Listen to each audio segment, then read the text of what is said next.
Pakiusap po sir, nawala ko ang aking 5 piso sa kanal. Bibili sana ako ng pagkain pero nahulog. Sige, tatawagan ko ang hepe ng social welfare. Bibigyan ka namin ng 80,000 piso para sa 1 taon mong tinapay. Gusto niyo rin bang kumita ng pera?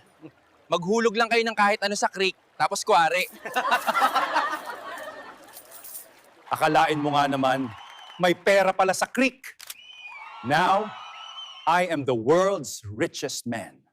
Pangako, gagawin kong sulit ang inyong buhay, yayaman din kayo, pumunta sa sapa, ihagis ang inyong pera at manalangin kasama ang inyong mga hiling. Salamat, Vincent Torre Bongolan, sa pagtulong mo sa akin na yumaman. Good morning everyone, this is Professor Vincent Torre Bongolan. Ang napanood po ninyo ay gawa gamit po ang AI. Gumamit po tayo dito ng ChatGPT at yung Google Flow Veo 3.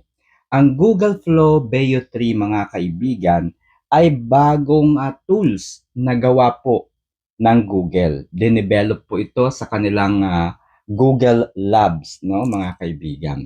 At minsan, ang teknolohiya ay maganda at malaki ang naitutulong hindi lamang sa mga katulad kong content creators.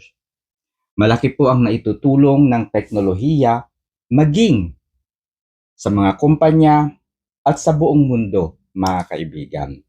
Kung ikaw ay naghahanap ng opportunity kung paano kumita, mag-comment lamang kayo at tuturuan ko kayo kung paano gumawa ng ganitong mga video o content.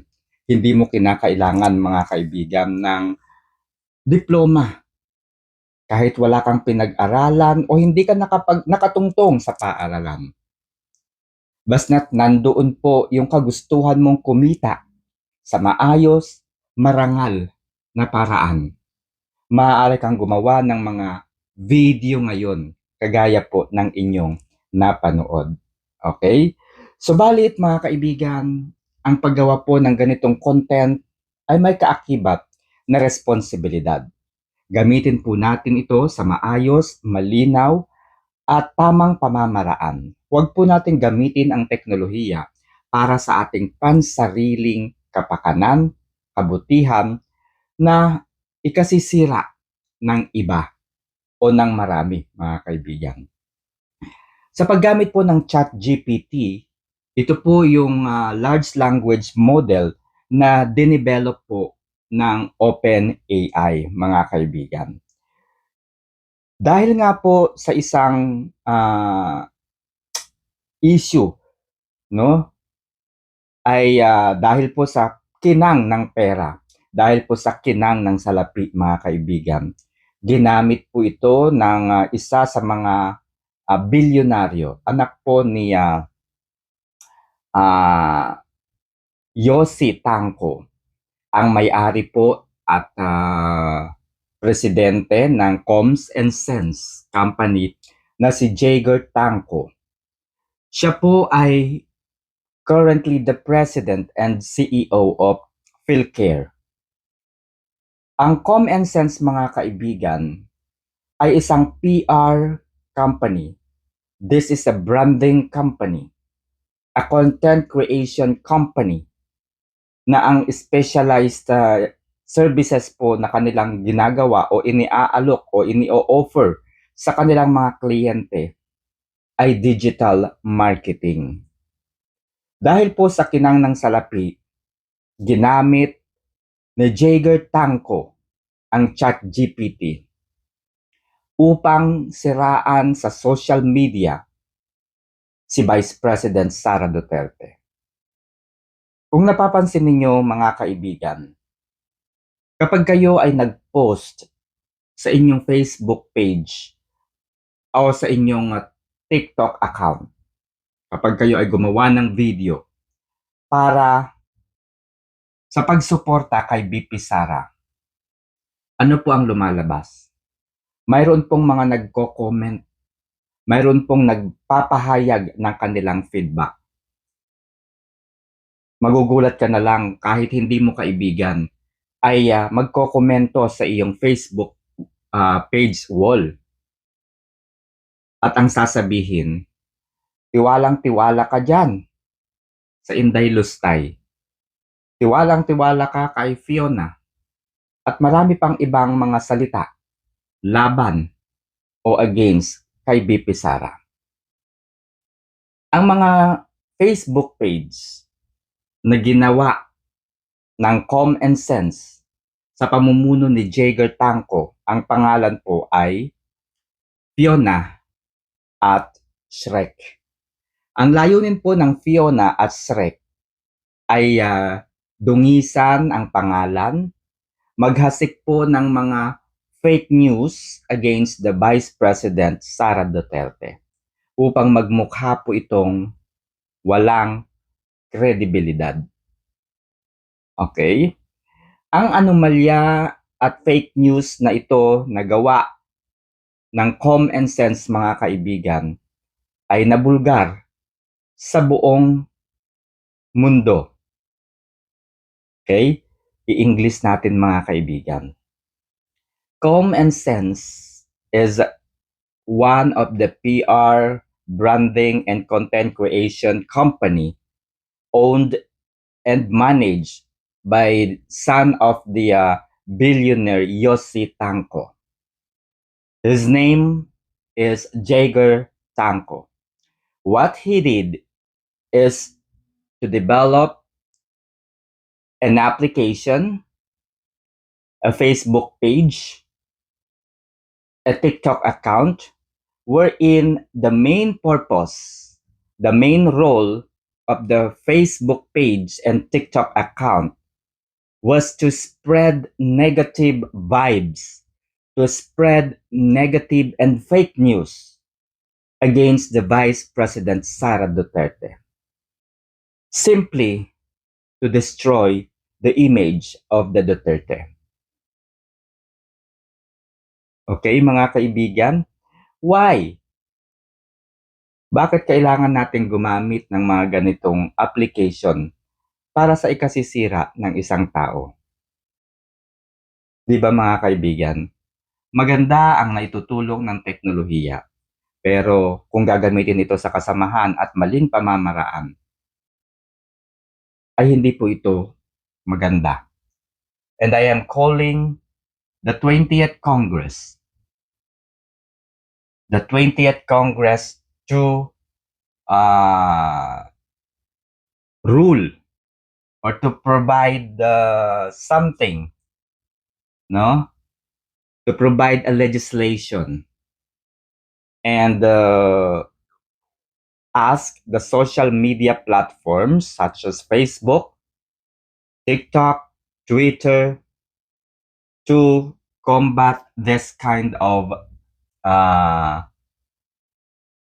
illegal and dirty tactics and strategies to destroy one's image, mga kaibigan. Hindi po maganda. Maganda naman po ang layunin talaga ng TRICOM, no? Ito po ay para ma-regulate ng maayos ang paggamit ng social media. At nakikita ko po na maganda sana yung objective ng TRICOM. But not the objective of the 19th Congress TRICOM. Dahil nakikita ko na yung objective po ng 19th Congress TRICOM is para busalan, para patahimikin lamang ang mga social media influencers and vloggers na sumusuporta, naniniwala sa mga Duterte. Pansinin po ninyo, mga kaibigan, wala pong inimbitahan ang TRICOM na lumalaban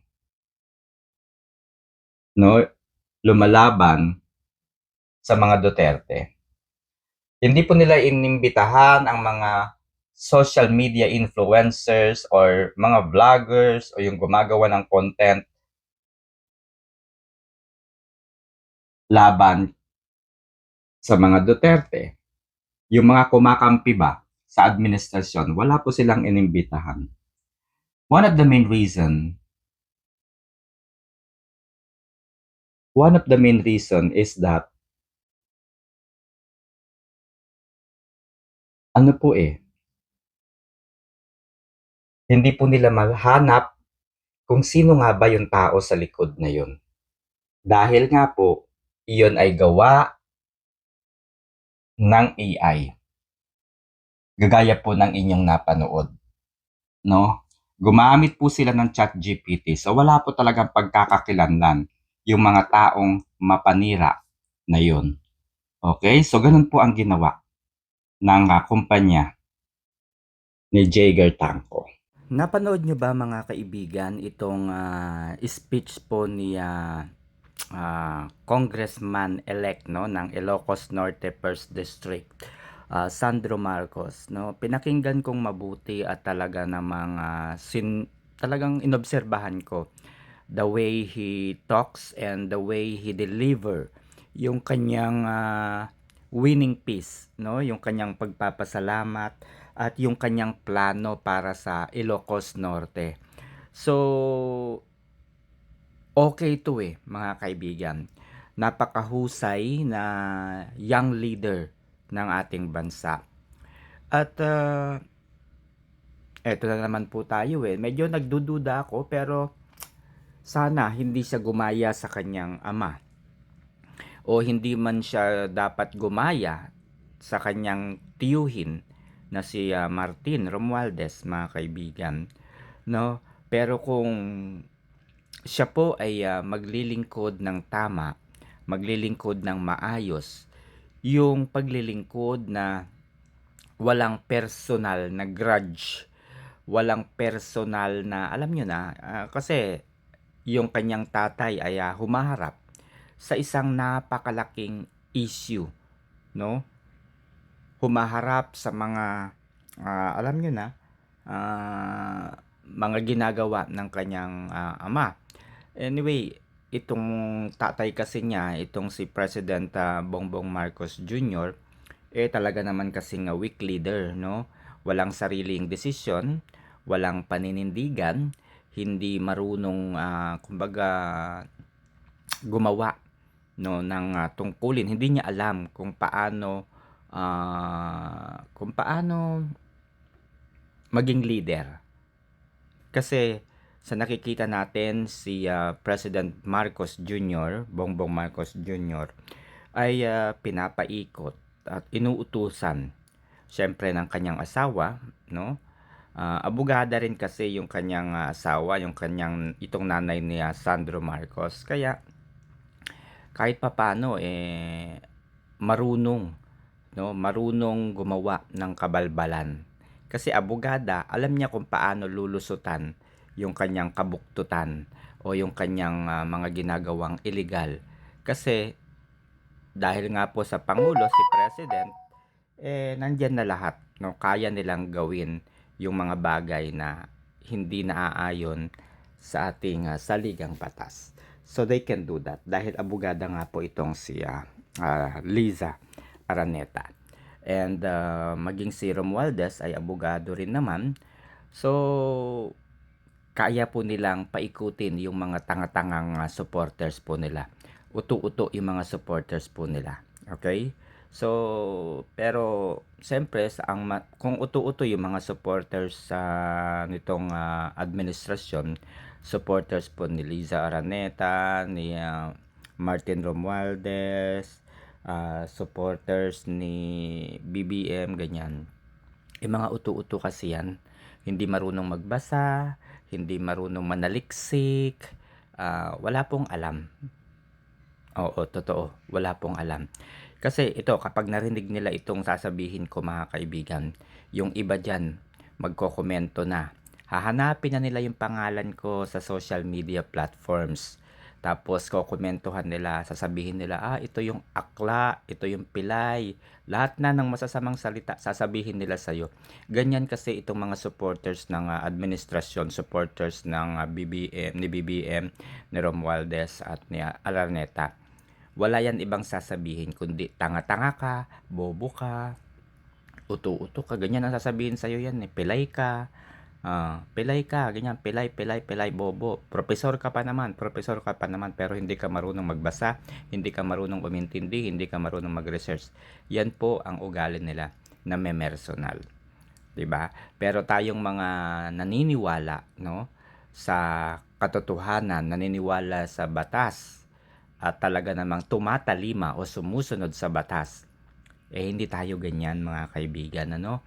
So sa mga supporters po ng mga Duterte, mga kaibigan, huwag po nating ibaba yung level natin sa gawain po ng mga itong mga gaya po niyan, 'di ba po yung 18 senators isinauli sa House of Representatives yung articles of impeachment, no? Edi rally to the max itong mga Imbag nga malantayamin ako. NPA na ito, Mahirap paniwalaan. Nandito na naman tayo after 3 years. Napakabilis lumipas ang oras. Yun lang po kasi yung kaya. Muna-unay, agyaman na itinapalaos sa suporta kanya kapo. Samantala tayo. Mula po noong unang araw natin bilang kinatawan ng Primero Distrito ng Ilocos Norte hanggang ngayon. As I begin my second term, I'm filled with immense gratitude and an even deeper sense of responsibility. Kung ano yung nakasulat sa Rome We bank on the milestones already achieved in our bagong Pilipinas. Binabasa natin kung Our ano President's nakasulat leadership has mismo brought sa renewed focus Philippine on infrastructure, food security, Tinitingnan din natin, digitalization, sinusuri mabuti and at people-centered iniintindi governance. Yung mga nakapaloob po sa These Senate gains Rules of inspire us to Impeachment, push further, and so on so forth. confident that Saka national isinaliliwanag progress natin and local development na can move naaayon hand in hand. sa Over the past 3 tamang years, pag-interpret we have worked together ng isang to build batas, a better mga first kaibigan. district of Sapagkat when Ilocos I was Norte. in law school, We brought mga government kaibigan, services sinabihan ako closer ng to the aking people. professor, We supported Sa education batas, through scholarships, huwag kang classrooms, magdagdag, huwag kang magbawas. improved livelihood for farmers and The law fisherfolk, is clear. opened more Straightforward opportunities yan. for the youth, Intindi